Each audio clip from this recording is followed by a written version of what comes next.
Stock मैंने चुना है वो है त्रिवेणी इंजीनियरिंग और यहाँ पर 71 रुपए के टारगेट के साथ आपको तेजी करने की सलाह दी जा रही है। और इसकी वजह क्या है? इसकी वजह यह है, जो खबरें निकल कर आ रही है उसके मुताबिक सरकार ने जो शुगर कंपनीज के लिए सबवेंशन की बात कही थी उसको अब बिल्कुल तेज मोड में डाल दिया गया है, क्योंकि सरकार की कोशिश यह है कि जल्द से जल्द इस प्रक्रिया को पूरा किया जाए ताकि किसानों को पूरे पैसे मिलते हुए नजर आए।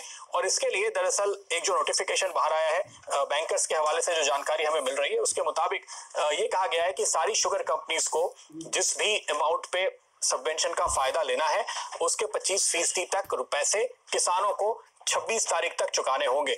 यानी अगले 10 दिनों के अंदर, 12 दिनों के अंदर, 2 हफ्तों के अंदर ये पैसे चुकाए जाएंगे और उसके बाद फिर सरकार की ओर से ये कार्यवाही शुरू होगी जिसमें किसानों के पास पैसा जाएगा और फिर बाकी का बैलेंस कंपनियों के हाथ में आएगा। तो ये प्रक्रिया जो कि बहुत तेजी से पूरी होने वाली है अगले कुछ हफ्तों के अंदर, इस वजह से हमें लगता है कि यहाँ पर एक शानदार मौका दिखाई दे रहा है और 7 से 10% के आसपास का ये सबवेंशन का बेनिफिट कंपनियों को दिया जाने वाला है। इस कंपनी को मैंने क्यों चुना है, इसकी वजह है, देखिए पिछले क्वार्टर के नतीजे और उनके डिटेल्स में देख रहा था तो यहाँ पर मैंने ये देखा कि इनकी इन्वेंट्री करीब 90% के आसपास पिछले क्वार्टर के दौरान बढ़ी और उसकी वजह से साथ साथ लोन भी बढ़ता हुआ नजर आया। और ये जो सारी लोन में बढ़ोतरी हुई है इसका इंपैक्ट आप समझते हैं कि कंपनी के फाइनेंशियल्स पर, मुनाफे पर आता हुआ दिखाई देता है। करीब 920 करोड़ के आसपास ये लोन पहुंच चुका है। लेकिन अब सरकार ये जो स्कीम लेकर आई है इसके चलते ना केवल ये बकाया चुकाया जाएगा बल्कि कंपनीज के हाथ में पैसा आएगा और सस्ता लोन मिलेगा, तो इनकी फंडिंग कॉस्ट और भी कम होगी।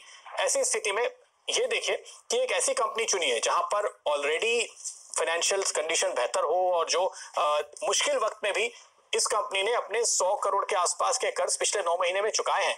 तो ऐसी स्थिति में जैसे ही हालात सुधरेंगे इसका पूरा फायदा स्टॉक पे आपको आता हुआ दिखाई देगा, ये हमें लगता है।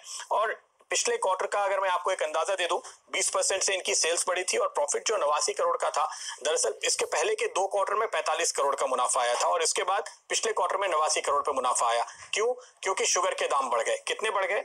घरेलू बाजार में 26 रुपए किलो वाला जो होलसेल प्राइस था वो 32 से 34 की रेंज में आ गया।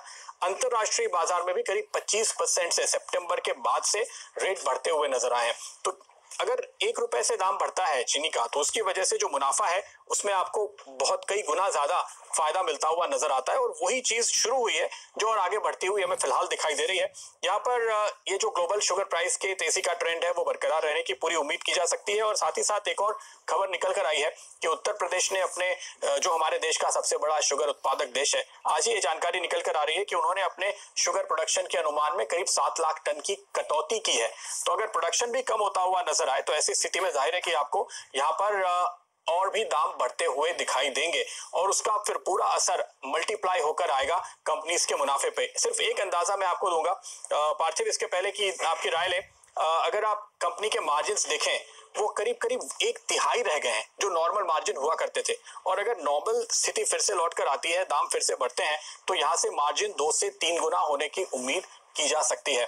पार्थिव, कैसे देखते हैं आप इसको? एब्सोल्युटली, जी आपने बढ़िया तरीके से समझा। और मोर इम्पोर्टेंट बात यह है कि ये ऐसी रेजिलिएंट कंपनी रही है कि शुगर सेक्टर में देखिए कि काफी कंपनीज लॉसेस में गई थी, ये कंपनीज ने अपना बैलेंस शीट बेहतरीन मेंटेन किया है। और अभी अगर टाइम टर्न अराउंड का है, क्योंकि अगर हम देखने जाए उनका बिजनेस मॉडल वेल डिवर्सिफाइड है। शुगर में भी उनके पास करीबन 7 मैन्युफैक्चरिंग फैसिलिटीज है, को जनरेशन फैसिलिटीज है और डिस्टिलरी का भी प्रोडक्शन है। तो अच्छा well balance, well integrated business model है और आगे जाते ये बिजनेस डेफिनेटली आउटलुक बेहतरीन लग रहा है। गियर सेगमेंट में भी उनका काफी अच्छा काम है और आगे जाते इंडस्ट्रियल कैपेक्स जो पिकअप की बात करते हैं तो उसमें गियर्स जैसी चीज का हमेशा ऑर्डरिंग रहता है, तो उस हिसाब से वो बिजनेस का भी आउटलुक अच्छा। एक और एक इंटरेस्टिंग बिजनेस है जो वाटर प्यूरिफिकेशन के अंदर है, जिसमें market leader no doubt वीएटेक Baba है, लेकिन यहाँ पे भी हमें लग रहा है कि Triveni group can do extremely well. तो it's a good balance business, balance sheet इतना स्ट्रेच नहीं है बाकी सब शुगर कंपनीज के कंपैरिजन में करें और valuations are not at all compelling. I think definitely अच्छा स्टॉक लग रहा है और आने वाले 2 या 3 साल के अंदर it can give very good returns. Rajesh, क्या कहते हैं आपके चार्ट्स? देखिए, मुझे लगता है पर्टिकुलरली त्रिवेणी में जो बेस फॉर्मेशन हुआ है वो करीबन 54 के आसपास हुआ है। और मैं एक चार्ट में ये ऑब्जर्व कर रहा था इसमें कि जब जब इसमें करेक्शन आता है, जो रनिंग करेक्शन की हम बात करते हैं, तो वॉल्यूम ड्राई होता है, और जब इसमें थर्स्ट आता है तो वॉल्यूम बढ़ते हैं। इट सिंपली मींस कि यहाँ पे जो 55-56 के आसपास का जो शॉर्ट टर्म बॉटम बना है, इसके बाद इसका जो अप ट्रेंड है ये फिर से रिज्यूम होगा। तो इट्स अ बाय, बट इसमें स्लाइटली मैं कहता हूँ कि इसमें पोजिशनल रखे। इसका जो टेक्निकल टारगेट मैंने देखा था वो करीबन 70 के आसपास बनता है, तो 70 के टारगेट के लिए बाय करें with stop loss of 53। Okay, मेरा टारगेट 71 का है शुरुआती तौर पे, तो काफी मैच होते हुए